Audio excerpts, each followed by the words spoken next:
Certaines images de propagande imprègnent très fortement notre vision de la Première Guerre mondiale. Le quartier de presse de guerre était l'organe central de la propagande austro-hongroise. Pour moi, le reportage de guerre est l'exercice le plus difficile dans le journalisme. Pourquoi? Il est extrêmement dur de brosser un tableau complet. On n'a qu'un point de vue partiel. La grave erreur est de prendre du matériel de propagande pour d'authentiques sources historiques.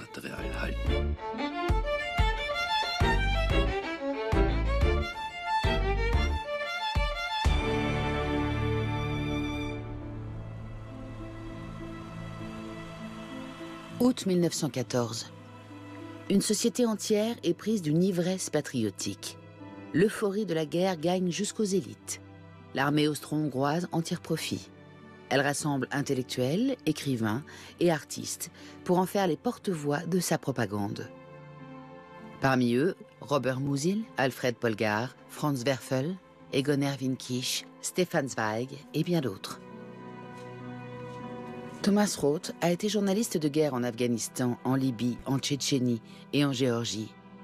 Comment fonctionnait la propagande de guerre il y a 100 ans? Comment travaillaient ses confrères à l'époque? Nous sommes sur les traces du quartier de presse de guerre et j'espère que nous trouverons des choses intéressantes. À quoi servait-il? Quelle était sa fonction et son utilité? Il s'agissait essentiellement d'instrumentaliser les acteurs culturels et les artistes à des fins de propagande. C'était l'invention de l'embedded journalism, ou journalisme embarqué. Ainsi, l'écrivain Stefan Zweig écrit des textes de propagande en uniforme. Plus encore, il rompt du jour au lendemain avec son ami français de longue date, Romain Rolland. Selon lui, il ne peut plus y avoir de relations personnelles entre les peuples ennemis.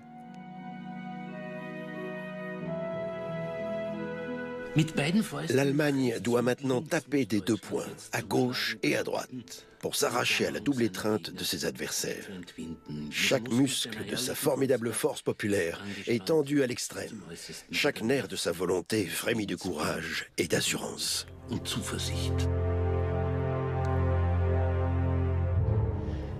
Stefan Zweig, le cosmopolite, le pacifiste, le grand contempteur de la guerre. Pourtant, si on regarde de plus près, il était impliqué dans ce conflit, puisqu'il travaillait au quartier de presse de guerre. Comment en est-il arrivé là? Les journaux de Stefan Zweig ont été publiés depuis un certain temps. Et dans cette phase de bouleversement, fin juillet, début août, on décèle chez lui un véritable enthousiasme pour la guerre. Ça n'a rien d'inhabituel. Tous les intellectuels ont alors succombé à cette manie, à cette euphorie, À cette drogue. à cette drogue qu'est la guerre. Comme beaucoup d'autres, il a cédé à l'enthousiasme général en faveur de la guerre. Mais concrètement, comment est-il entré au quartier de presse de guerre? Et qu'est-ce qu'il y a fait? Concrètement, il s'agit là d'une approche très viennoise. Zweig entretient d'excellentes relations avec les milieux politiques et artistiques viennois. On décide de le faire entrer aux archives de guerre, qui rassemblent alors de nombreux écrivains. Et ce groupe littéraire forme plus ou moins officiellement un département du quartier de presse de guerre.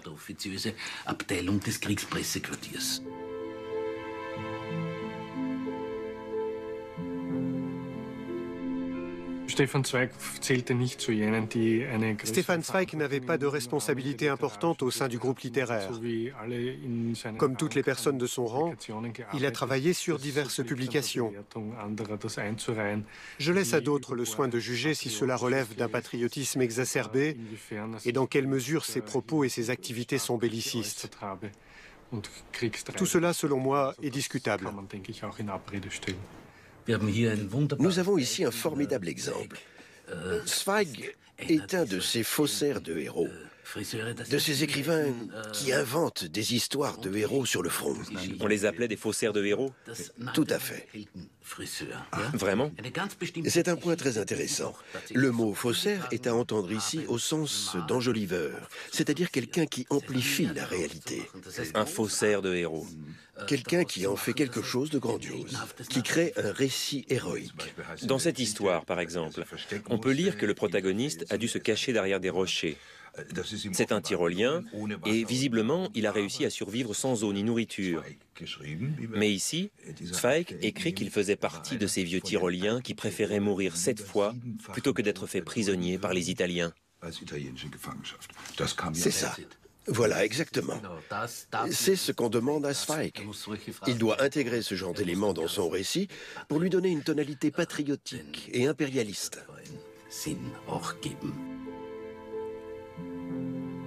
Je crois que tout le monde a essayé de trouver une échappatoire à ce dilemme. Alors, les gens qui accusent ces écrivains d'avoir participé à la machine de la propagande ne peuvent le faire que s'ils sont convaincus que ça ne leur arrivera jamais. J'ai trop d'expérience de la vie pour ne pas avoir de doute. Je sais qu'on peut se retrouver dans ce genre de situation dont on ne sort pas forcément en héros. Donc j'invite à la prudence. Voici un produit de propagande relativement connu et typique du quartier de presse de guerre. Il s'agit de l'album L'Autriche-Hongrie en armes. Et comme on peut le voir, l'iconographie évoque clairement une époque héroïque. En feuilletant l'ouvrage, on s'aperçoit que la photographie moderne illustre cette idée. Ce sont des photos originales? Oui, ce sont des photos originales relativement bien conservées. Vous voyez ici que l'ordre et l'héroïsme sont superbement mis en scène dans de beaux paysages. Peut-on dire que c'est une esthétisation de la réalité?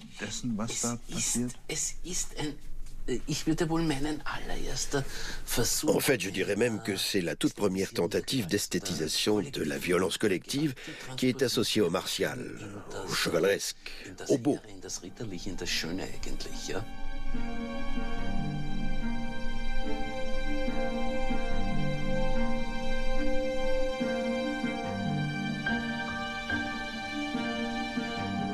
Les journalistes de guerre de la presse quotidienne sont enfermés dans des casernes.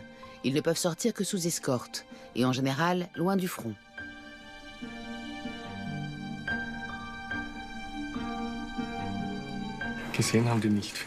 Ils n'ont pas vu grand-chose. D'ailleurs, ils se plaignaient de devoir écrire leurs reportages de guerre à partir de maigres sources d'informations. Vous pouvez concevoir qu'il leur fallait une certaine dose d'imagination. Pourtant, à l'arrière, on croyait à ce que ces journalistes disaient, à ce qu'ils écrivaient, pour citer un témoin de l'époque, ils falsifiaient la vérité.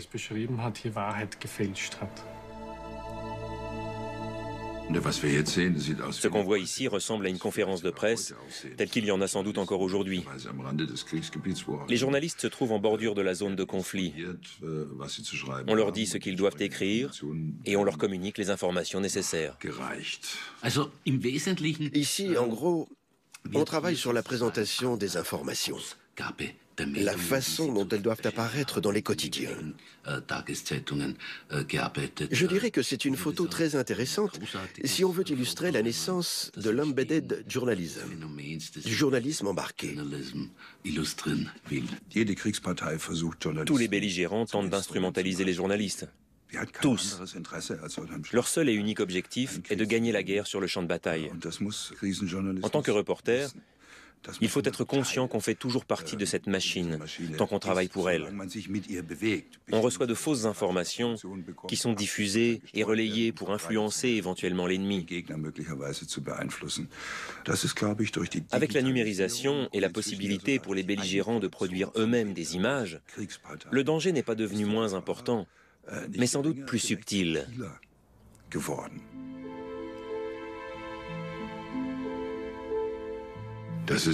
Voici une image classique du romantisme guerrier.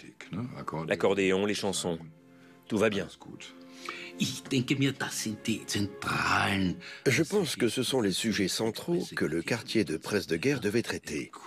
Une aventure courte, romantique, virile, dans le style boy scout, où l'homme est mis à l'épreuve dans une situation difficile. Tout est ordonné, discipliné, et en fond sonore, on entend une petite chanson mélancolique à l'accordéon. C'est à mon sens une illustration parfaite de la propagande de guerre.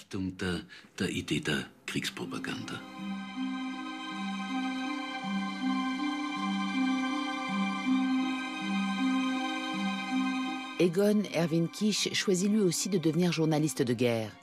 En 1917, c'est un homme désabusé qui a été plusieurs fois blessé sur le front et dont la mort de son frère l'a profondément marqué. Une fois remis de 8 blessures par balle, j'ai reçu l'ordre d'aller au quartier de presse de guerre où, là encore, je n'ai jamais écrit un mot sur le chef des armées, la gloire militaire, le patriotisme ou la victoire. Il est arrivé par divers détours au quartier de presse de guerre où, compte tenu de ses qualités journalistiques, il a reçu pour mission de suivre certains corps militaires et d'écrire des reportages sur eux. Visiblement, il a fait son travail avec beaucoup de verve et de talent.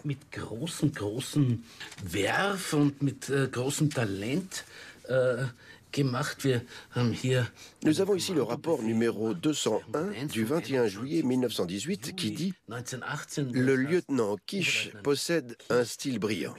Il est très travailleur et grâce à sa vive curiosité, il s'est adapté étonnamment vite à ce milieu qui lui était totalement étranger. » On en vient à la partie la plus intéressante de l'histoire. À l'époque, il a sûrement déjà pris contact avec les socialistes révolutionnaires. Et plus tard, il créera même la Garde rouge. Autrement dit, de membre du quartier de presse de guerre, il est devenu communiste. Oui, c'est un produit de son temps.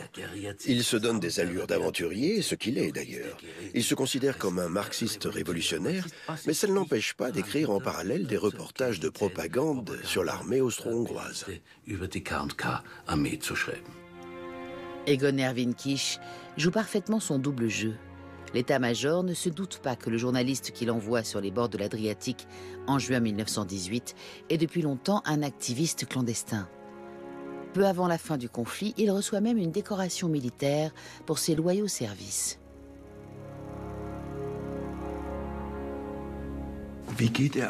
Comment fait-il face, plus tard, à cette période de sa vie ?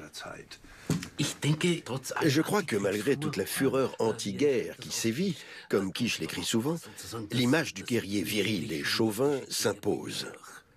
On peut dire que de ce point de vue, il constitue une force motrice. Comme beaucoup de révolutionnaires. Comme beaucoup de révolutionnaires, oui. Et puis il devient commandant de la Garde rouge. Autrement dit, il reste un militaire, à ceci près qu'il change radicalement de camp.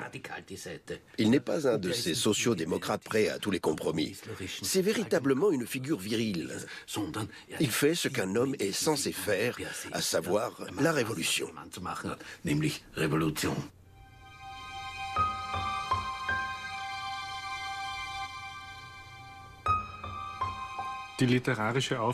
C'est un thème relativement peu traité dans la littérature. Mais je pense que la majorité des écrivains s'en sont détournés. Kisch était content d'être sorti de la guerre relativement indemne et de s'attaquer de nouveau au sujet d'actualité.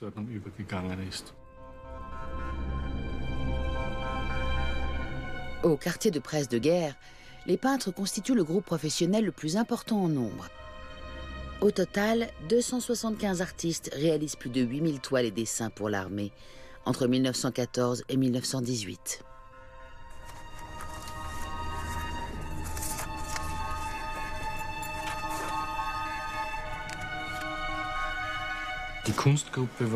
Le groupe d'artistes a sans doute été l'une des plus belles réussites du quartier de presse de guerre. Les peintres mobilisés avaient un cahier des charges précis à respecter. Ils devaient livrer un tableau par mois ou un dessin par semaine. Ils étaient tenus de représenter les événements en les héroïsant, en les magnifiant. C'est la preuve que les peintres de guerre ont été réquisitionnés pour la propagande. Ils devaient représenter et glorifier les victoires bien plus que les défaites. Nous voyons ici la photo d'un assaut. Est-elle authentique? La première fois que j'ai vu cette photo, je l'ai trouvée absolument sensationnelle. C'est une vraie découverte parce qu'on voit les troupes d'assaut en pleine action. Mais en regardant de plus près, on s'aperçoit très vite que c'est une reconstitution. À l'époque, il n'aurait pas été possible techniquement de réaliser ces clichés de combat. Il y avait sûrement beaucoup de photos de ce genre qui montraient les champs de bataille, mais qui n'étaient pas authentiques. C'était une pratique courante dans les régiments de réserve. On faisait porter des uniformes de combat aux hommes et ensuite on les mettait en scène. Il s'agit là d'un héroïsme fabriqué de toutes pièces.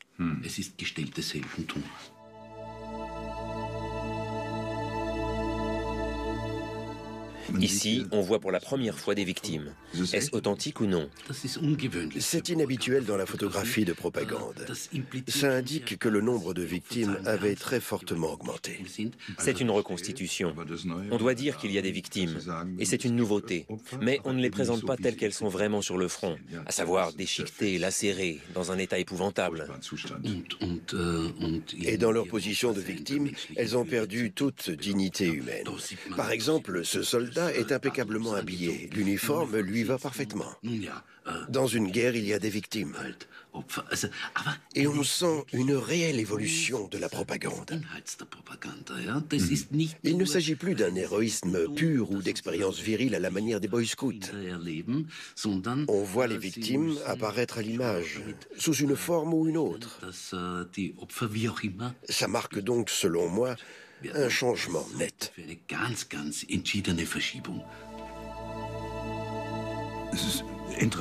C'est intéressant de voir ces photos d'archives. Au début, la guerre est propre. Les hommes partent sur le front. Ils prennent le train et n'ont peur de rien ni de personne. Mais plus on approche des zones de déploiement, plus c'est sale, crasseux, plein de puanteur. Alors que les combats n'ont même pas encore commencé, la guerre fait entendre sa voix menaçante, comme je dis toujours. Et plus on approche du front, plus on se rend compte qu'il n'existe pas de guerre propre.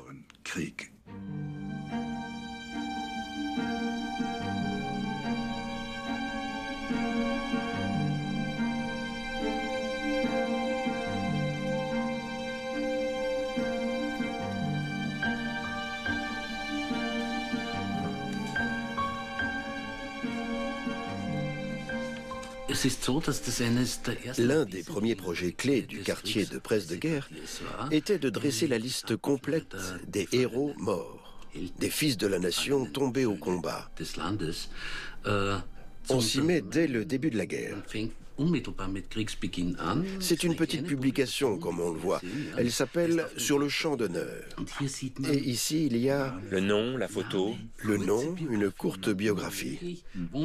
C'est très bien présenté, très soigneusement détaillé. Le projet s'arrête dès le milieu de l'année 1915. Il y a trop de victimes? Il y a trop de victimes. On ne s'en sort plus. Autrement dit, on abandonne le plan de campagne rapide qui prévoyait d'écraser en peu de temps les Serbes et de repousser l'armée tsariste. Un tel document peut-il desservir la guerre? Parce que les gens se disent « Il y a trop de morts. Ce n'est pas ce qu'on voulait. » Absolument. On change de tactique. On choisit des cas individuels, des soldats qui ont été hautement décorés. On ne s'intéresse plus aux morts. Juillet 1915. Stefan Zweig est envoyé en Galicie, une province dévastée par la guerre. Nous passons devant des maisons détruites, des cadavres dont il ne reste plus que des squelettes blancs, des bâtisses mutilées auxquelles on a amputé une aile ou arraché un balcon. Les gens ici sont effarés par l'horreur. Ils se sont enfuis ou habitent dans des logements minables.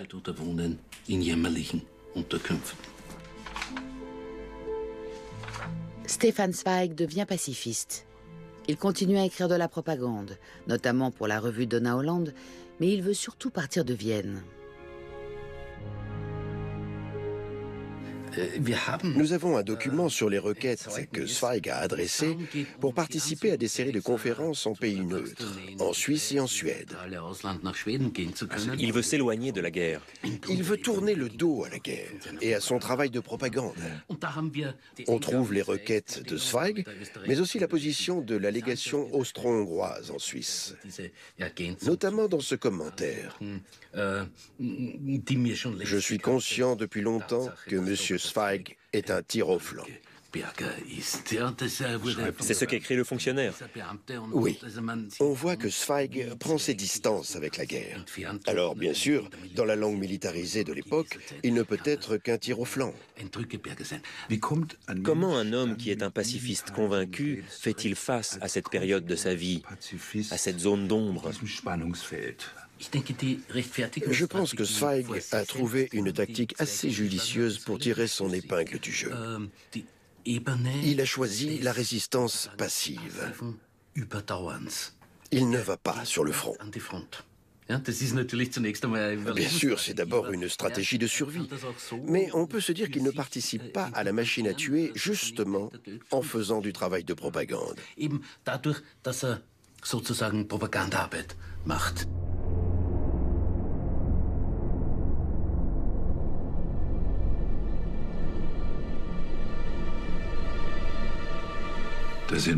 On voit un caméraman.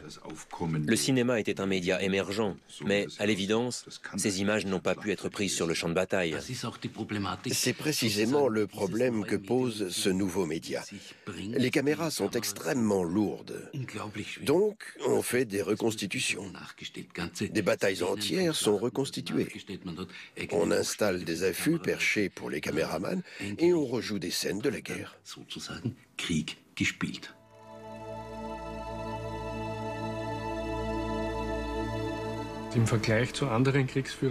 La propagande austro-hongroise est d'un niveau nettement inférieur à celle d'autres pays belligérants. Au début, on a totalement sous-estimé le rôle du cinéma. Il faut bien être conscient qu'en 1914, le cinéma n'avait pas encore un grand impact.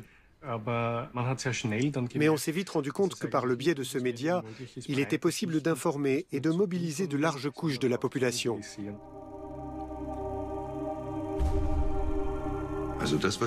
Là, on a la perspective du belligérant qui tire avec ce canon. Par contre, on ne voit pas l'effet que ça produit. La difficulté dans le reportage de guerre, c'est qu'en général, on ne connaît la vérité que bien plus tard, parce qu'il est très dur de se documenter. Idéalement, il faudrait aller dans l'autre camp pour avoir une vision complète de la situation, et pas seulement le point de vue du belligérant qui tire des mortiers lourds ou des obus.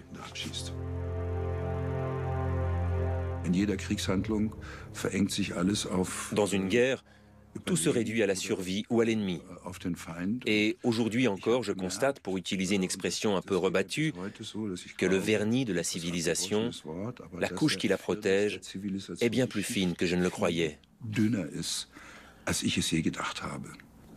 Quand j'étais jeune journaliste, je suis allé dans des zones de conflit et je me suis rendu compte qu'il n'y avait plus de limites, que soudain tout était possible. Ça a fortement ébranlé ma confiance. Et ça continue de l'ébranler aujourd'hui. Avant d'être confronté à ce genre de situation, je n'y avais pas vraiment réfléchi. Ces photos sont tombées sous le coup de la censure. Elles ont été prises par un photographe américain, le capitaine Franz Emil Kleinschmidt. Ce sont bien entendu des photos qui ne devaient pas être montrées et qui n'ont pas été montrées. Après les combats, Kleinschmidt est allé sur le champ de bataille et il a photographié ce qu'il a vu. C'est totalement inhabituel.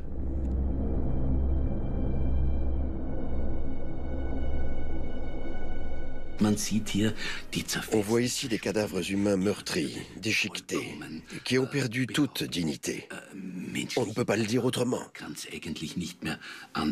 C'est exactement ce que Kleinschmidt photographie. Il capte ce qui se trouve devant l'objectif.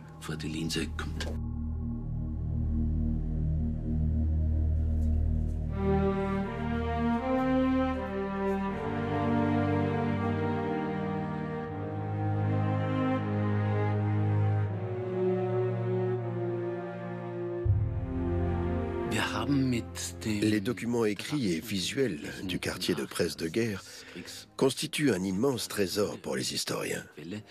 Ce matériel a une histoire en soi sur laquelle nous devons nous pencher pour mieux comprendre le traitement et la représentation de l'une des plus grandes catastrophes de l'humanité.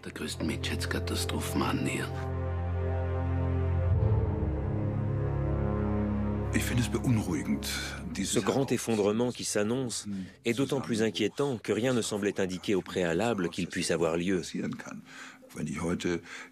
Aujourd'hui, quand j'entends partout en Europe des responsables politiques clamer que le salut est dans le retour au nationalisme, je n'y crois pas. L'histoire nous a prouvé le contraire. Et je trouve ça préoccupant.